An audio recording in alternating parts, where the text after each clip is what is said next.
March 31st has come and gone, and Godzilla and vs. Kong was shown on the biggest screen there possibly could be. What's going on, guys? This is Kaiju Talking. Today I am going to review Godzilla vs. Kong, the entirety movie from scene, well, not scene to scene, but close to scene to scene. I've watched this movie a good amount, and I definitely want to just talk about this to everyone here. Strap in, buckle up, this is a movie review. So we kick off this movie with Kong on Skull Island. So we think he's on Skull Island. He wakes up from his beauty nap and walks under a waterfall, washes himself off, but then, he smells the air like something's not right. He can tell something is up. So what does he do? He rips a tree from the ground, sharpens it like a spear, basically goes like a spear, and throws it at the sky, or at the sun, more I should say. And it goes through it, and it reveals that Kong is in a containment unit on Skull Island, since there's a really bad storm happening on Skull Island. Now, of course, the Dr. Andrews says, basically, if they remove Kong from Skull Island, then Godzilla would come for him. Well, moving forward, Godzilla makes his first scene, just making landfall at this, where the apex base, or one of the apex locations are. Making landfall, his spines are glowing. Godzilla is mad, and he's not happy. But why? Godzilla never gets close to shore unless something is wrong. Godzilla literally lays waste to the entirety of that apex base and lets out a mighty roar before we go into opening credits. But before I talk about the opening credits, may I just say, I miss Godzilla just being destructive. I missed it. It was amazing to see that scene like that. And then him roaring at the sky, basically, like he's angry and etc. But it did reveal one thing. There's this silver box with this red light that's sending a signal. Sending a signal. We haven't seen that before. King of the Monsters. Moving into opening credits, you see it basically talks about the history of Godzilla and Kong, the Titans they defeated, like the big one defeated in 2017, Skull Island. Ghidorah and the Mutos defeated in Godzilla 2014 and 2019. But what really interested me was seeing that Rodan, Behemoth, Methuselah, all of them are gone. They have been defeated. Remember, this takes place 5 years after King of the Monsters. So this is 5 years after Godzilla beat Ghidorah. What happened to Rodan and them after those 5 years? Did Godzilla just decimate them to make a world order? Like basically have no Titans that can even think about trying to overtake him? Who knows? I would like to see more into that and etc. If this movie does get a director's cut, which it probably won't, but if we even saw something close to a director's cut with this movie, I would like to see what would happen, or what happened to the other Titans. So basically, yada yada yada. The human scenes are really boring, but I'm gonna go ahead and just break down the whole human storyline, the whole plot, basically. Godzilla is being provoked by Apex. Everyone thinks Godzilla just turned, right? Like, especially Monarch. Everyone thinks that Godzilla just turned rampant. He's now just this bad monster, and he changed his emotions, and he just wants to cleanse the earth of all humans. That's not the case.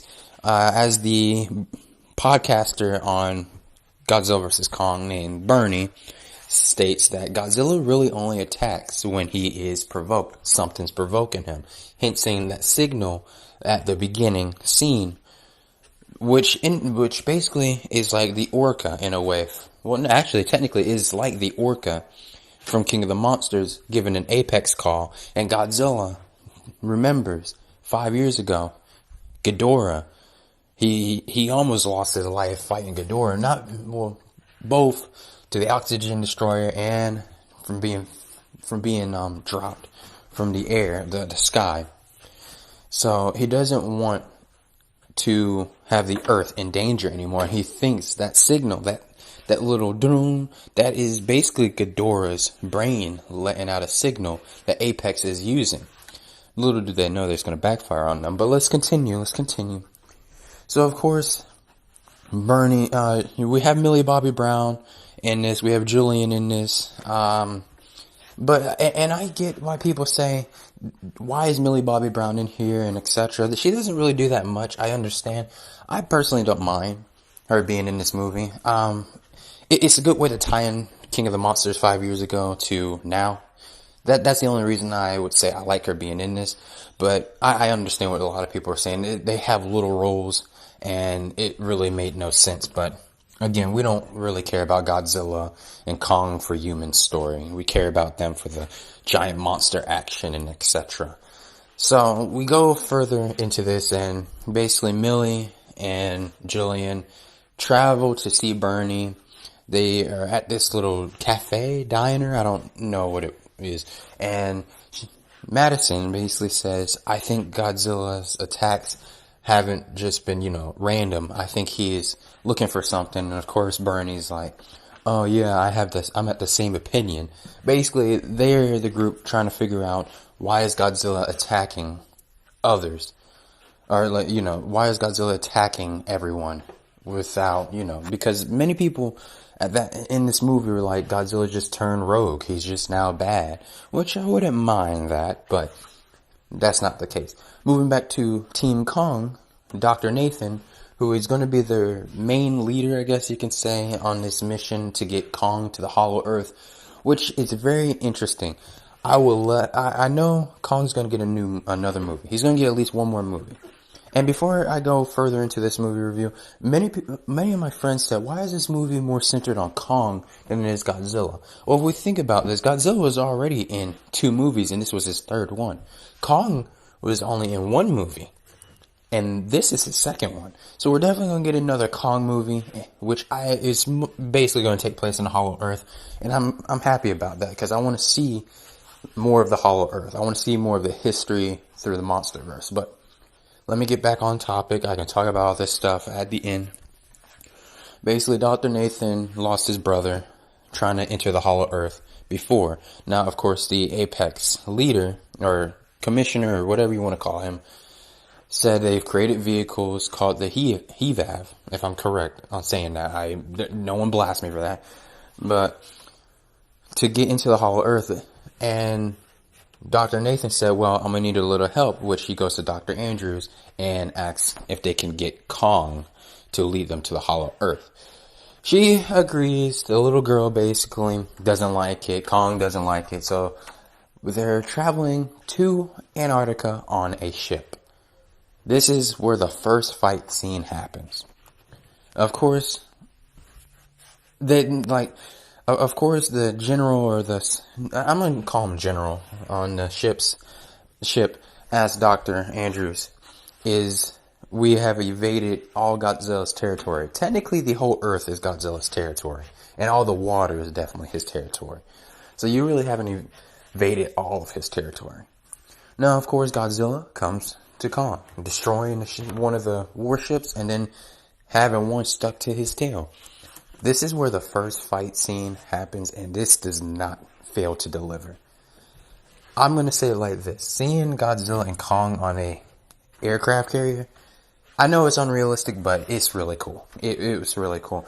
Kong delivering the first blow, giving Godzilla a nice right, but then Godzilla going back and slapping Kong right in the face, knocking him basically to the ground, and then they both Kong gets up, pushes Godzilla back in the water, and then, atomic breath time. Godzilla fires his atomic breath, destroying the ship, and Kong has to jump into the ocean. Now, at this point, basically, Godzilla and Kong are fighting in the water, underwater, and Godzilla actually has Kong by the tail. Well, Godzilla has his tail wrapped around Kong, let me rephrase it like that. And basically, trying to drown him. Of course, they don't drown him, because what movie would it be if Kong died that early in, right? the humans help Kong escape and get free. He basically throws up some water, and they play it dead so Godzilla would go away. I personally don't like that, and I'm going to say why I don't like this scene. How Godzilla looks at them and then just swims away. Like, they make Godzilla kind of seem dumb in this. Godzilla's not a dumb creature. For example, in King of the Monsters, he knew King Ghidorah, aka Monster Zero, was still alive in that ice. He knew it. He was swimming and circling around. King of the Monsters showed that he was an intelligent creature. Same thing with this. When it was a submarine, he basically looked down and thanked Mark and the rest of the crew on the submarine for reviving him so he can save the Earth. And this, I'm not going to get too far into it. Basically, Godzilla swims away, and the Team Kong, they are at Antarctica. Now, Hollow Earth theory is one thing that I would like to go way more into, but not right now. Maybe right now, I don't know, possibly. But a Hollow Earth is basically where Kong's ancestors and Godzilla's ancestors fought. And it's amazing, especially through the comic or graphic novel that's coming out. Kong, to me, in this movie, I know a lot of G fans may have not enjoyed not seeing the big G on the screen a lot of the time, but the Hollow Earth, to me, I would love to see both of them in the Hollow Earth, and I would love to see a movie about their ancestors in a way. That kind of would be cool.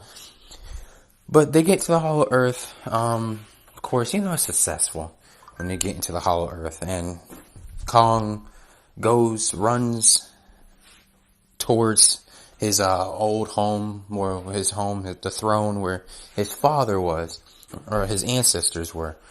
And basically, before they got there, Warbat, I guess you can say, that's the official name in English. Warbat comes out of nowhere and destroys one of the one of the vehicles, basically. One of the vehicles. And Warbat looks really nice. I'm not gonna cap. Warbat looks really nice. I would have loved to see more scenes with both of them, but again, this isn't a movie about them, it's a movie about Godzilla and Kong. Kong basically they continue to head to this temple of, just where Kong's ancestors were. And I even believe this is, but I'll get into everything at the end. Let me just continue reviewing this movie. Kong walks into the temple, does a roar, and then picks up this axe that has one of Godzilla's ancestors' dorsal plates on the back of it.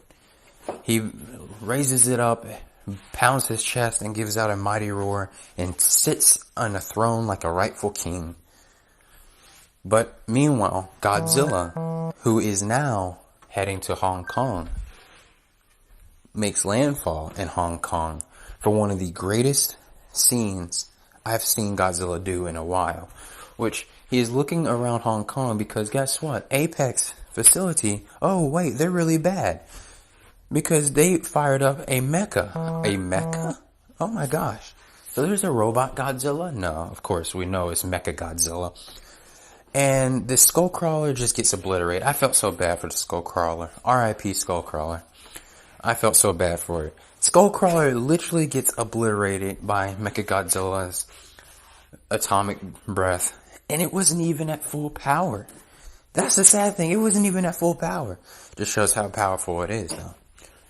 So basically, Mechagodzilla, they shut Mechagodzilla back down and then gives out a signal. So that's where Godzilla comes in with Hong Kong. Godzilla then looks at the ground. This is one of the coolest scenes. Looks at the ground, charges up his atomic breath, and fires straight to the ground, creating a gateway, basically, for the normal Earth and the Hollow Earth. That is impressive. That is cool. And that shows how powerful Godzilla is. Especially this version. I guess Serizawa really did nuke Godzilla to the max. So basically, Kong and Godzilla both let out a roar. The temple where Kong was at is getting just going. It's gone. It's just falling apart. Kong picks up the axe, or he has the axe in hand, and he charges straight from the hollow earth, going back to normal earth. And here we go with the final battle between these two. Godzilla versus Kong in Hong Kong. Kinda, it's kinda genius. So, of course, you have Kong at the first part just actually wailing on Godzilla, just beating him, hitting him with his hands, even grabbing his head and throwing it into a building. But it quickly doesn't take Godzilla long to just counterattack and tail slap Kong.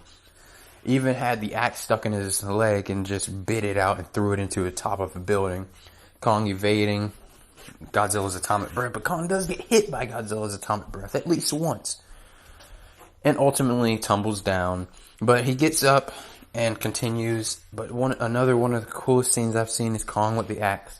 Godzilla firing his atomic breath. The axe basically charging the atomic breath, charging the dorsal plate on the axe.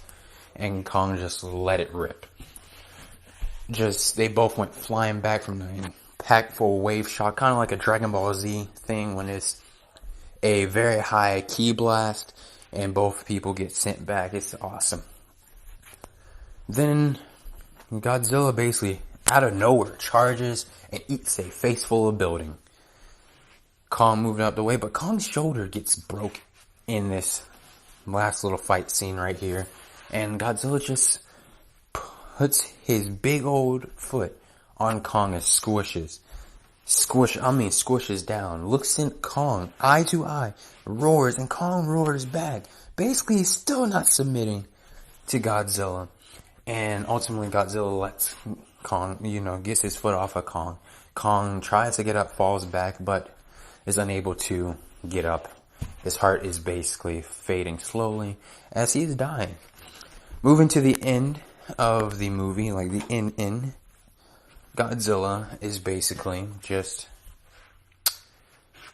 still searching for what the main threat was. Oh, lo and behold, Mechagodzilla rising from the mountainside, coming out of nowhere, and I felt real bad for Godzilla. He got his butt beat by Mechagodzilla. He got thrown through buildings, lost the beam clash, and even got a little burn on his chest and neck area. And he was basically lifeless. They revive Kong. Dr. Nathan gets in one of the hevabs, whatever it's called. I'm so sorry I can't pronounce that right. And revives Kong, or basically gives a shockwave to his heart, gets up, pops his shoulder back in place, and this is the climax of the entire movie. This is what we've all been waiting for. Godzilla and Kong teaming up to fight Mechagodzilla. Ultimately, Godzilla basically charges the axe with his atomic breath, and Kong just lays waste to Mechagodzilla, ripping the head off, holding it up high, and letting out a mighty roar. Of course, Godzilla gives two roars. I'm assuming one of them says thank you and farewell, as the licensing right now, as we know it, is no longer in Legendary Warner Brothers' hands, but this movie seems like it's doing very successful, so I'm sure Toho will do the right thing and continue to at least give these guys an additional 5 years. At least. So, Godzilla vs. Kong. That's the movie review, basically. Was it bad? No, it lived up to the hype. This movie was phenomenal to me. Yeah, I know I didn't talk about the humans, because I really don't like talking about human scenes in monster movies. I like talking about the monsters. And I hope a lot of people can understand where I'm going at with this. I love reviewing movies, but I don't like the human scenes in them. Like, if I like a human scene in a monster movie, I will talk about it. They will be memorable to me. Like Dr. Nathan, I'm sorry, we haven't seen you really in any other movies. We don't really know who you were. You're just this guy who was working for a bad organization at first, and then you became good just to save Kong. And the little girl, she was her parents were natives that got wiped out on an island. Kong basically saved her and etc. Like, if they can go into more detail and story with this stuff, it will give us stronger human characters. I know a lot of people say, oh, well, I know a lot of people didn't like Millie Bobby Brown and etc. being in the movie because their roles are so limited, but I liked it because at least it had some continuity to the last and previous movie. Whereas these new cast, like Sarasawa's son, I've never even seen his son in any of the movies until this one, and he's dead. He's dead. Just if we can have kind of like the Heisei series with Miki Sagusta and basically, if we can have a recurring character that can be in, just one like Miki was, that can drive human characters, the human story plot to a new level, that would be very much appreciated. I would like that. But, unfortunately, human stories, humans aren't really the main focus in Godzilla, Kong, Gamera, Ultraman type movies. Well, maybe Ultraman. But it's always the monsters that matter. And did Godzilla vs. Kong live up to the hype? Yes, it did. Does this thing deserve a 60%? I say it like this. If you look at it as the humans plot and the monsters all combined, maybe a 70. But if you look at it just monster action, get some popcorn, sit back, relax, enjoy a nice, just enjoy the movie, and then you get excited, like it's the Super Bowl, seeing Godzilla and Kong on the screen together at the same time, then it is definitely above an 80. Because this movie did not fail to deliver where the monster action was. And I even love how they were able to add Mechagodzilla in here. I'm thankful that Toho gave them the rights to Mechagodzilla. I like the design of Mechagodzilla. Reminds me a lot of Ready Player One's design, with a little bit of touches here and there of the classic with the missiles coming out of everywhere. But, of course, I know you have certain G fans that would say, well, the classic will always be better, and etc., which they're not wrong. The classic Mechagodzilla will always be superior. But I like this new design of Mechagodzilla. I would love to see where it happens with the Monsterverse next. And basically not to end everything off, but to end this whole review off, the end credit, basically the post-credit scene was after Godzilla swam into the sea. And you saw Kong on top of this big old giant mountain hill in the Hollow Earth, which is indicating Kong will be in another movie sooner or later. Probably give it a year or two. Kong's gonna be in a movie in the Hollow Earth. And if they're able to get if Legendary is able to get more rights to more monsters and get even more rights to Godzilla himself, we may have some of the greatest tag team battles coming up with Godzilla and Kong versus other incredible, just incredible other kaijus. Now, I think it was really cool that Mechagodzilla was basically used with King Ghidorah's brain. I think that was cool because it kind of combined both Mechagodzilla and Mecha King Ghidorah into one. I really like that. And not to mention, there's still the 3 heads that are alive. The 3 brains basically are still alive. So, who knows what's going to happen next? Who knows if anyone from Apex, if they're still living, which no one is, who knows if there's going to be a new terrorist organization. I really was hoping to see Jonah in this from King of the Monsters. Who knows? Maybe they can have him with one of the heads somewhere else, try and make something completely new, different, etc. It looks like in this universe, there may be aliens that are real because of Ghidorah from outer space. He's not from Earth, so he's from outer space. Who knows? There may be aliens real. But what is next for Godzilla? Well, I think Godzilla basically, for now, like in 1975, like in 1995, and like in 2004, I think this is right now a farewell to Godzilla fans. He's not going away forever. We know that. He's not going to be off movie screens anytime soon. But I think for right now, he's been in 3 movies. He's given everyone a little bit of a farewell until next time. And I think that's what the second Roar was to Kong, was a farewell and etc. We know Kong's going to be in at least one more movie to even it out. So they both have been in 3 movies each. And yeah, that's basically Godzilla vs. Kong. What do I give the rating? I will give this movie at least, at the minimum, an 8 out of 10. Like I said, I don't care about human story. I don't care about the human subplot and everything. I care about monsters. I care about Godzilla, Kong, Mechagodzilla, any Titan that you can throw in there, any kaiju you can throw in there. That's what I care about.